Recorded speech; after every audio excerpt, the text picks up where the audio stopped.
పేరు మార్చుకుంటే 8,500 కోట్లు ఇస్తానని చెప్పాడు. ఇలాంటి మనిషి కూడా ఉన్నాడా అని మీరు అనుకోవచ్చు, కానీ ఇతను ఉన్నాడు. ఇతన్ని ఏలియన్ అనడంలో తప్పే లేదు. 2006లో టెస్లా రోడ్ స్టర్ కార్ రిలీజ్ అయింది. అప్పుడు అదో సంచలనం. ప్రపంచమంతా ఇలాన్ మస్క్ వైపు చూసేలా చేశాడు. ఇలాన్ మస్క్ అంటేనే అద్భుతాలకి సంచలనాలకి మారు పేరు.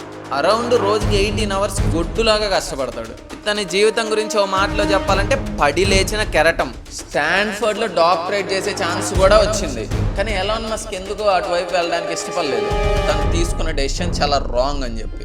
అంతటి మొండి మనిషి కూడా బాధపడ్డాడు, ఏడ్చాడు, కృంగిపోయాడు, నిద్రలో ఉలిక్కిపడి కూడా చాలాసార్లు లేచాడంట.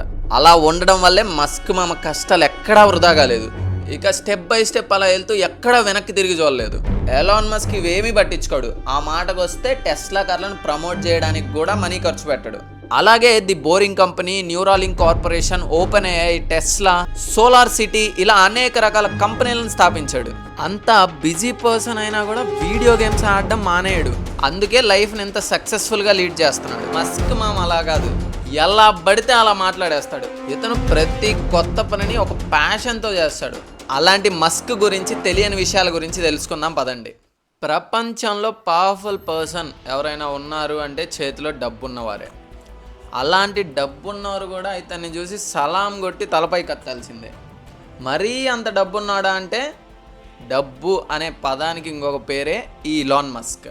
ఈయన గురించి ఒక్క మాటలో చెప్పాలంటే మనకు ఒక 1000 కోట్లు సంపాదించడానికి ఎంత టైం పడుతుంది? అట్లా కాదు, ఓ 500, అది కూడా కాదు, ఒక 200, అది కూడా కాదయ్యా, ఒక 100 crores సంపాదించడానికి ఎంత టైం పడుతుంది? మన లైఫ్ లాంగ్ ఎఫర్ట్స్ పెట్టినా కూడా అంత సంపాదిస్తామో లేదో తెలీదు. నాకు తెలిసి అయితే కష్టమే, ఏదో నక్కతోక తొక్కి అదృష్టం కలిసి వస్తే తప్ప. అలాంటి డబ్బుని ఇతను ఏ విధంగా చూస్తాడు అంటే పేరు మార్చుకుంటే 8,500 కోట్లు ఇస్తానని చెప్పాడు. అదేంటి పేరేంటి 8,500 కోట్లు ఇవ్వడం ఏంటి అని అనుకుంటున్నారా? వికీపీడియాని ఓక్పీడియాగా మార్చుకుంటే 8,500 కోట్లు ఇస్తానని చెప్పి వికీపీడియా కంపెనీకి దాన్ని కామెడీ చేద్దామని చెప్పాడు. ఇలాంటి మనిషి కూడా ఉన్నాడా అని మీరు అనుకోవచ్చు, కానీ ఇతను ఉన్నాడు. ఇతనే చెప్పుకున్నాడు నేను ఏలియన్ని అని. నిజానికి ఇతన్ని ఏలియన్ అనడంలో తప్పే లేదు. The most powerful person on earth Elon Musk అంటేనే అద్భుతాలకి సంచలనాలకి మారు పేరు. డేరింగ్ డాషింగ్ నిర్ణయాలు తీసుకోవడంలో మస్క్ మామ దిట్ట. చాలామంది కంపెనీ ఓనర్స్, సీఈఓస్ ఉంటారు కదా, వాళ్ళు ఎక్కడైనా ఏదైనా మాట్లాడాలంటే ఇది మాట్లాడొచ్చా లేదా అని ఆలోచించుకొని మరీ మాట్లాడతాడు. కానీ మస్క్ మామ అలా కాదు, ఎలా పడితే అలా మాట్లాడేస్తాడు. అరే ఈ మాటల వల్ల మనకేమైనా నష్టం వస్తుందా అని కూడా ఆలోచించడు. ఏది నచ్చితే అది మాట్లాడేస్తాడు. దాన్ని ఏమంటారు? తుత్తర. మన మస్క్ మామకి తుత్తర చాలానే ఉంది. అంత డబ్బున్నా కూడా ఇంత కష్టపడడం ఎందుకు అని ఏ రోజు అనుకోడు. అరౌండ్ రోజుకి 18 అవర్స్ గొడ్డులాగా కష్టపడతాడు. అవసరమైతే ఇంటికి కూడా వెళ్లకుండా ఆఫీస్లోనే పడుకుంటాడు. మనం చూసే రిచెస్ట్ పర్సన్స్ ఎలా ఉంటారంటే కామ్ అండ్ కూల్గా ఉంటారు, కానీ మస్క్ మామ మాత్రం వాళ్ళందరికీ అపోజిట్. పాటలు పాడతాడు, డ్యాన్స్ చేస్తాడు, ట్వీట్స్ చేస్తాడు, లైఫ్ను మస్త్ ఎంజాయ్ చేస్తాడు. గట్టిగా గేమ్స్ కూడా ఆడతారు. ఇతని జీవితం గురించి ఓ మాటలో చెప్పాలంటే పడి లేచిన కెరటం.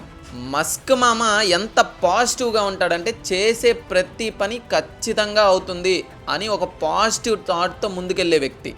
అలాంటి మస్క్ గురించి తెలియని విషయాల గురించి తెలుసుకుందాం పదండి. ఎలాన్ మస్క్ దక్షిణాఫ్రికాలోని ప్రిటోరియాలో 1971 జూన్ 28న పుట్టాడు. తల్లి మేయ్ మస్క్ కెనడా మూలాలున్న మోడల్. ఎలాన్ మస్క్ పెద్ద బిజినెస్ మ్యాన్గా ఎదిగినాక కూడా వాళ్ళ తల్లి 71వ సంవత్సరంలో కూడా మోడలింగ్ చేస్తూ ఉంది.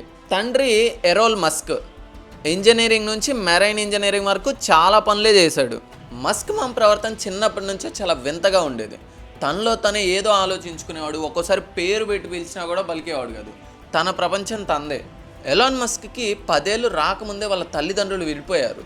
ఎవరి దగ్గర ఉండాలి అన్న ప్రశ్న వచ్చినప్పుడు ఎలాన్ మస్క్ మాత్రం తండ్రిని ఎంచుకున్నాడు. కానీ తర్వాత అర్థమైంది తను తీసుకున్న డెసిషన్ చాలా రాంగ్ అని చెప్పి. తండ్రి వల్ల చాలా అనుభవాలు ఎదుర్కొన్నాడు మస్క్ మామ. శారీరకంగా, మానసికంగా చాలా హింసలు అనుభవించాడు. ఇప్పటికీ కూడా వాళ్ళ తండ్రి దగ్గర ఉన్న జీవితం గురించి కానీ, అతని చేతిలో నలిగిపోయిన దాని గురించి కానీ చెప్పడానికి ఇష్టపడ్డంట. ఎలాన్ మస్క్ వాళ్ళ నాన్న ఒక దుర్మార్గుల్లానే చూస్తున్నాడు కూడా. ఎలాన్ మస్క్ జ్ఞాపక శక్తి గురించి ఎంత చెప్పినా తక్కువే. ఏం చదివినా ఇట్లే గుర్తుండేది. ఊహల్లో బతికేవాడు. చిన్నప్పుడు తన తోటి పిల్లలు ఎలాన్ మస్క్ని ఎంతలా ఏడిపించేవాళ్ళంటే దేంతో పడితే దాంతో కొట్టడం, ఎలా పడితే అలా కొట్టడం, మెట్ల మించి విసిరేయడం, ఇలా ఎలాన్ మస్క్ని ఏడిపించడమే పనిగా పెట్టుకునేవాళ్ళు. ఒకసారి ఆ పిల్లల వల్ల ఎలాన్ మస్క్ హాస్పిటలైజేషన్ కూడా అయ్యాడు. కానీ మిగతా పిల్లలకి ఆ టైంలో తెలియదేమో వాళ్ళ మధ్యలో ఒక ఇనుప ముక్క పడిందని. ఇంట్లోనేమో హింసించే తండ్రి, బయటేమో హింసించే ఫ్రెండ్స్. వీళ్ళ నుంచి తప్పించుకోవాలి ఎలా? మస్క్ మామకు ఒక దారి దొరికింది. వీడియో గేమ్స్కి అలవాటు పడ్డాడు.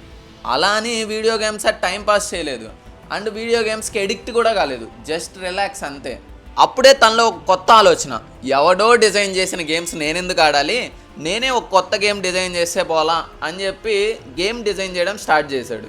సో గేమ్ డిజైన్ చేశాడు కదా, దాని పేరు బ్లాస్టర్. కొద్ది రోజులకు దాన్ని $500 అమ్మేశాడు. ఇక ఎలాన్ మస్క్ ఎర్న్ చేయడం స్టార్ట్ చేశాడు. ఎలాన్ మస్క్కి అంతరిక్షం పట్ల చాలా ఇష్టం ఉందని అందరికీ తెలుసు. ఆ ఇష్టం ఇక్కడ నుంచే మొదలైంది. ఎలాన్ మస్క్కి చిన్నప్పటి నుంచి కామిక్స్ బుక్స్ అంటే చాలా ఇష్టం. సైన్స్ ఫిక్షన్ రిలేటెడ్ బుక్స్ అన్నీ చదివేవాడు. ఈ కథలన్నీ చదివి మరో ప్రపంచానికి వెళ్ళిపోవాలి అని కళ్ళగనేవాడు. అందుకే మంచి చదువుల కోసం అమెరికా వెళ్ళాలని ఫిక్స్ అయిపోయాడు. కెనడా గుండా అమెరికా వెళ్ళడం ఈజీ. తల్లి ఎలాగో ఆ దేశ పౌరులు కాబట్టి ఫస్ట్ కెనడా పాస్పోర్ట్ సంపాదించడానికి ప్రయత్నాలు చేశాడు. ఎలాగో అలా ఫైనల్గా అమెరికా వెళ్ళిపోయాడు. మొదట్లో ఎలాన్ మస్క్ దగ్గర పెద్దగా డబ్బు ఉండేది కాదు. తెలివైన వాడు కాబట్టి డబ్బు సంపాదించే రూట్ ఎత్తుక్కున్నాడు. తను ఉండే గది చాలా పెద్దది, దాన్ని క్లబ్గా మార్చాడు. అప్పటి నుంచి డబ్బు గురించి ఆలోచించలేదు. ఇంతలోనే చదువుకున్న డిగ్రీలు కూడా వచ్చాయి. స్టాన్ఫర్డ్లో డాక్టరేట్ చేసే ఛాన్స్ కూడా వచ్చింది. కానీ ఎలాన్ మస్క్ ఎందుకో అటువైపు వెళ్ళడానికి ఇష్టపడలేదు. స్టాన్ఫర్డ్ డాక్టరేట్ని వదిలేశాడు. ఎలాన్ మస్క్కి కంప్యూటర్ కొత్త ఏమి కాదు, తనకి ఇష్టమైన ప్రపంచమే అది. అందుకే తమ్ముడు కింబల్తో కలిసి జిప్2 అనే ఒక కంపెనీని స్థాపించాడు. అదేంటంటే దగ్గరలో ఉన్న షాప్స్ కానీ వాటి గురించి ఇన్ఫర్మేషన్ తెలుసుకోవడానికి యూజ్ చేస్తారు. ఫర్ ఎగ్జాంపుల్ గూగుల్ మ్యాప్స్లో మనం ఒక షాప్ గురించి అడిగితే అది మల్టిపుల్ షాప్స్, దాని రివ్యూస్, దాని ఫొటోస్ అన్నీ ఇస్తుంది కదా. సో అలాంటి టైప్ ఆఫ్ యాప్ని వీళ్ళు ఎప్పుడో 2000 సంవత్సరంలోనే కనిపెట్టారంటే మీరే ఆలోచించండి. ఒకే గదిలో ఒక్కగానొక్క కంప్యూటర్ మీద వర్క్ చేయాలి. ఇంకా అక్కడే నిద్ర, ఇంటర్నెట్ స్పీడ్ గురించి అసలు చెప్పనవసరంలా. మెలకువగా ఉన్న ప్రతి క్షణం కష్టపడి తీరాల్సిందే, ఆ కంప్యూటర్ మీద పని చేయాల్సిందే. 10 గంటలు చేయాల్సిన వర్క్ 20 గంటలు చేస్తే రెట్టింపు అవుతుంది, ఆ వర్క్ రిజల్ట్స్ రెట్టింపు వస్తాయి అని చెప్పి ఎలాన్ మస్క్ అక్కడి నుంచే ఫిక్స్ అయిపోయాడు. అలా ఉండడం వల్లే మస్క్ మామ కష్టాలు ఎక్కడా వృధా కాలేదు. జిప్2 మార్కెట్లో ఊపందుకుంది. వార్తాపత్రికలు కూడా ఈ జిప్2ని యూజ్ చేయడం స్టార్ట్ చేశాయి. ప్రముఖ కంప్యూటర్ సంస్థ క్యాంపాక్ దీన్ని $307 మిలియన్ కొనుగోలు చేసింది. కానీ మస్క్ మామది 7% ఆఫ్ అమౌంటే వచ్చింది. అది తక్కువ అమౌంటే, కానీ మస్క్ మామ అక్కడితో ఆగిపోలేదు. వెంటనే మస్క్ మామ X.com అనే పేరుతో ఒక ఆన్లైన్ పేమెంట్ సంస్థను స్థాపించాడు. ఇది కూడా కొత్త ఆలోచనే. రోజువారీ అవసరాల కోసం క్యాష్ ఇస్తుంటాం కదా, సో అలా కాకుండా ఆన్లైన్ పేమెంట్స్ చేసేలా ఈ యాప్ని డిజైన్ చేశాడు. లైక్ గూగుల్ పే, ఫోన్పే లాగా అన్నమాట. దీన్ని అప్పుడే ఆ రంగంలో అడుగులేస్తున్న కన్ఫినిటీ అనే సంస్థకి అమ్మేశాడు. అదే ఇప్పుడు మనం యూజ్ చేస్తున్న పేపాల్. అలా ఒక్కొక్క అడుగు వేస్తూ ఒక్కొక్క సంస్థను స్థాపిస్తూ క్రమంగా వేగం పెంచాడు. అలా సంపాదిస్తూనే ఆ డబ్బును రకరకాల వ్యాపారాల్లో వాడాడు. ఇక స్టెప్ బై స్టెప్ అలా వెళ్తూ ఎక్కడా వెనక్కి తిరిగి చూడలేదు. మస్క్ మా మైండ్లో ఎప్పుడూ ఒకటే రన్ అవుతూ ఉంటుంది. ఎప్పుడూ కొత్తదనం కోరుకుంటాడు. ఎవ్వడూ చేయలేని పనిని చేయాలని కోరుకుంటూ ఉంటాడు. అంటే సక్సెస్ అయినా ఫెయిల్యూర్ అయినా. అలా అని ఫెయిల్యూర్ అయితే వదిలిపెట్టడు, దాన్ని మళ్ళీ మళ్ళీ చేస్తూనే ఉంటాడు. ముందు చూపు చూసుకోడు, భవిష్యత్తు గురించి మాత్రమే ఎక్కువగా ఆలోచిస్తూ ఉంటాడు. అదేవిధంగా టెస్లా ఎలక్ట్రిక్ కార్లు రూపొందించడానికి నిద్రాహారాలు మాని శ్రమించాడు. 2006లో టెస్లా రోడ్స్టర్ కార్ రిలీజ్ అయింది. అప్పుడు అదో సంచలనం. పికప్లో కానీ వేగంలో కానీ పెట్రోల్ డీజిల్తో నడిచే వాహనాలతో పోటీ పడింది. ఈ విజయంతో ఎలాన్ మస్క్కి మార్కెట్లో పట్టు దొరికింది. కానీ లాభాలు రావడానికి మాత్రం చాలా సమయమే పట్టింది. ఆ తర్వాత వెనక్కి తిరిగి చూసుకోలేదు. ఇప్పటికీ టెస్లా కంపెనీ ఒక $1 ట్రిలియన్ కంపెనీ. ఇప్పటికీ టెస్లా దృఢత్వం, ఆటో పైలట్ మోడ్ల మీద ఏదో ఒక చర్చ నడుస్తూనే ఉంటుంది. ఎలాన్ మస్క్ ఇవేమీ పట్టించుకోడు. ఆ మాటకు వస్తే టెస్లా కార్లను ప్రమోట్ చేయడానికి కూడా మనీ ఖర్చు పెట్టడు. మన ప్రోడక్ట్ మాట్లాడాలి, మనం పెట్టే ప్రతి రూపాయి ప్రోడక్ట్ క్వాలిటీని ఇంక్రీజ్ చేసేదిలా ఉండాలి అన్నది ఎలాన్ మస్క్ ఆలోచన. ఇలా మెట్టు మెట్టు ఎదుగుతూనే నింగి వైపు చూసేశాడు. ఇప్పుడు మనం ఒక చోట్లో పని లేకపోతే ఇంకో ప్లేస్కి వలస వెళ్తూ ఉంటాం. అలా అని చెప్పి ఫ్యూచర్లో భూమి మీద కొన్ని పరిస్థితుల వల్ల ఇప్పుడు టెంపరేచర్స్ రైజ్ అవుతున్నాయి, వాటర్ దొరకట్లేదు చాలా ప్లేసెస్లో. ఇలాంటి పరిస్థితుల వల్ల మనం వేరే గ్రహాలకు వెళ్ళాల్సిన అవసరం కూడా వస్తుంది. సో దీనికోసం సర్వైవబుల్ ప్లానెట్స్ ఏమేమి ఉన్నాయి అని చెప్పి ఒక రీసెర్చ్ స్టార్ట్ చేశాడు.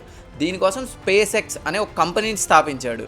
SpaceX పరిశోధనలు కొనసాగించడానికి, అంతరిక్షంలోకి వెళ్ళడానికి వీళ్ళకి రాకెట్లు కావాలి. సో రాకెట్స్ రష్యాలో అయితే తక్కువ కాస్ట్ ఉంటాయని చెప్పి రష్యా వెళ్ళాడు. రష్యాలో ఎలాన్ మస్క్కి ఘోర అవమానం జరిగింది.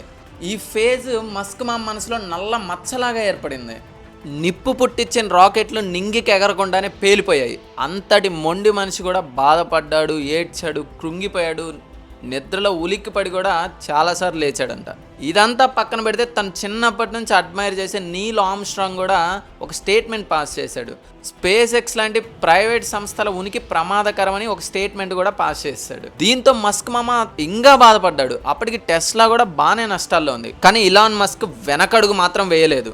2 అడుగులు వెనక్కి వేసి ముందుకు పంజా వేయడానికి దూకే పులిలా 2008లో ఫాల్కాన్ 1 అనే ఒక రాకెట్ అంతరిక్షంలోకి వెళ్ళిన తొలి ప్రైవేట్ సంస్థ యొక్క రాకెట్గా పేరు పొందింది. అంతే, ఒక్కసారిగా పరిస్థితి మారిపోయింది. నాసానే ముందుకు వచ్చి అంతరిక్షానికి సామాన్లు, వ్యోమగాములను పంపించే కాంట్రాక్ట్ స్పేస్ ఎక్స్కి అప్పగిచ్చింది. క్రమక్రమంగా అంతరిక్ష రంగంలో ఉన్న తొలి ప్రైవేట్ సంస్థ రికార్డులన్నీ స్పేస్ ఎక్స్ పరమయ్యాయి. తన పేరు మీద లెక్కలేనన్ని రాకెట్లు దూసుకెళ్తూ ఉన్నాయి. ప్రపంచమంతా ఎలాన్ మస్క్ వైపు చూసేలా చేశాడు. కానీ సక్సెస్ మాత్రం ఒక్క రోజులో రాలేదు. ఎన్నో బాధలు, అవమానాలు, ఎన్నో నిద్రలేని రాత్రులు, ఇవన్నీ చూసి ఒక్కసారిగా తన సక్సెస్ ఎలా వచ్చిందంటే అంతరిక్షంలో తన జెండాను బాతి తన సక్సెస్ని ప్రపంచానికి చూపించాడు. స్పేస్ ఎక్స్ 246 రాకెట్లు ప్రయోగిస్తే దాంట్లో 207 విజయవంతంగా ల్యాండ్ అయ్యాయి. అంతేకాకుండా ట్విట్టర్ను కొనేసి దాన్ని ఎక్స్గా పేరు చేంజ్ చేశాడు. అలానే XAI అనే ఒక ఆర్టిఫిషియల్ ఇంటెలిజెన్స్ సంస్థను కూడా స్థాపించాడు. అలాగే the boring company, Neuralink corporation, open AI, Tesla, solar city ఇలా అనేక రకాల కంపెనీలను స్థాపించాడు. ఇక్కడ విషయం ఏంటి అంటే ప్రతి ఒక్క కంపెనీ కొత్తదనంతో ఉంటుంది. అందులో లాభాలు వస్తాయా రావా అన్న విషయం పక్కన పెడితే కొత్తదనాన్ని కోరుకుంటాడు మస్క్ మామ. అదే బాటలో తన పనులు సక్సెస్ అయ్యేంత వరకు వదిలిపెట్టాడు. అంత బిజీ పర్సన్ అయినా కూడా వీడియో గేమ్స్ ఆడడం మానేయడు. వీడియో గేమ్స్ ఆడుతూనే ఉంటాడు, పాటలు పాడుతూ, డ్యాన్స్ చేస్తూ, ఎంజాయ్ చేస్తూనే ఉంటాడు. ఇంకో విషయం ఏంటంటే మస్క్ మామకు సెన్స్ ఆఫ్ హ్యూమర్ చాలా ఎక్కువ. ఎంత పెద్ద కష్టం వచ్చినా నమ్మకం అనే పట్టుదలను వదిలిపెట్టాడు. ఇప్పుడు అదే నమ్మకంతో ప్రపంచంలోనే అత్యధిక ధనవంతుడిగా నిలిచాడు. చిన్నప్పుడు అందరి మధ్యలో ఒక ఇనుప మొక్కలా పడిన మస్క్ మామ ఇప్పుడు కత్తిలా తయారయ్యాడు. దాదాపుగా 35 లక్షల కోట్ల ఆస్తిని కలిగి ఉన్నాడు. ఇలాంటి వ్యక్తిని మనం చూస్తామో లేదో తెలియదు. ఇతను ప్రతి కొత్త పనిని ఒక ప్యాషన్తో చేస్తాడు.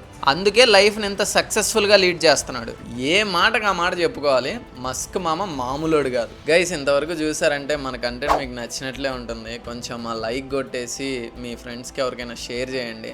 అండ్ ఆల్సో సబ్స్క్రైబ్ కూడా చేసేయండి. Thank you.